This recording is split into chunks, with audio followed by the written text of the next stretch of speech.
Сәлем достар, менің каналыма қош келдіңіздер. Бүгін сіздерге үй жағдайында оңай йогурт жасау тәсілін көрсететін боламын. Біз бүгін осындай екі йогуртпен жұмыс жасаймыз. Біреусі биотсы сұйық йогурт және де кішкене қоюлау йогуртпен қалай жасау керек, соны көрсететін боламын. Ең алдымен біздің сүтімізді кастрюляға құйып, газға қоямыз. Қатты қайнатпаймыз, тек қана ысытатын боламыз. Және дегенде біздің бір йогуртымызды жеміс-жидекпен жасаймыз. Сол үшін біздің жеміс-жидектерімізді жақсылап тазалап жуып аламыз. Және де егерде артық сүйектері, жапырақтары болатын болса, олардың бәрінен жақсылап тазартып алған жөн. Біздің черешнямыздың сүйектерін осылай алып тастаймыз ортасынан, өйткені ол бізге кедергі жасайды. Барлығын тазалап болғаннан кейін қазір миксер емес, блендермен ezетін боламыз. Жемістерімізді жақсылап тазалап алдық, енді оны осылай жақсылап миксерлейтін боламыз. Біздің жемісі соғымыз дайын, енді біз қазір сүтімізді тексеретін боламыз.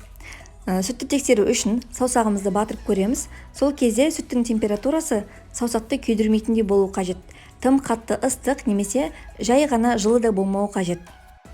Енді осы сүтті теңдетіп екі банкаға бөліп құямыз.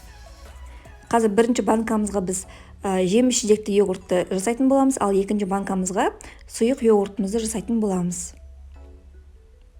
Енді осы сүттің үстінен жеміс-жидекті соғымыздың жартысын құйып аламыз да бір араластырып көреміз.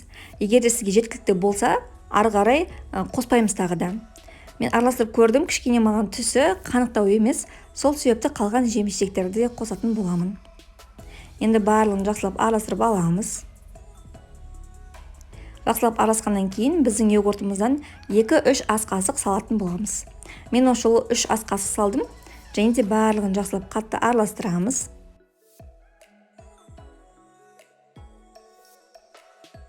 Біздің бірінші йогуртымыз дайын болып тұр. Ал енді екінші йогуртымызға биотсының 2-3 ас қасығын саламыз. Мен осы жолы 2 ас қасық салдым да, жақсылап қатты араластырамыз.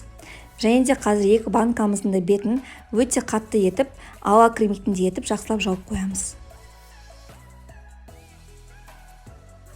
Банкамыздың бетін тығыздап жақсылап етіп жаптық. Енді оларды полотенцаның, яғни сүлгінің үстінен қоямыз. Және де үстін жақсылап сүлгімен жауып шығамыз. 2 қабат сүлгімен жауамыз. Және де жылы жерге, қараңғы жерге 6-7 сағатқа қалдырамыз. 6-7 сағаттан кейін біздің йогуртымыз дайын болып қалады. Қазір сіздерге көрсететін боламын. Мен 7 сағат қалдырған болатын. Қазір енді араластырып сізге текстурасын көрсететін боламын. Бірінші араластырған кезде ол кішкене сұйықтау болып шығады. Қазір енді біз оны холодильникке саламыз ғой, тоңазытқыштан кейін біздің айранымыз бірден кішкене өзінің температурасына қалпына енеді де, текстурасы тура сондай йогурт болып шығады. Екінші йогуртымыз байқасаңыздар кішкене қоюлы болып шыққан. Енді қазір астындағы сұйықтықпен бірге араластыратын боламыз. Бұл айран маған негізі чудо йогуртын есіме түсіреді, өйткені астында кішкене осындай сұйықтықпен, жеміс-жидекпен болатын ол. Біздің йогурттарымыз дайын, енді оларды 5-6 сағатқа тоңазытқышқа саламыз. Бұл менде екінші күн, яғни бір түн бойы тоңазытқышта тұрған болатын. Енді қазір йогурттың текстурасын көрсететін боламын. Қарасаңыздар, тура биотсы йогурт сияқты болып шыққан, дәмі де өзі өте керемет болып шыққан. 2 есе қымбатқа биотсы сатып алып жүргенше, үй жағдайында үйдің сүтімен немесе дүкеннің сүтімен жасауға болады.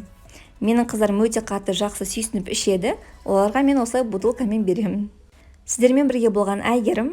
Егер сізге рецепт ұнаса, каналға тіркеліп пікір қалдыруды ұмытпаңыздар.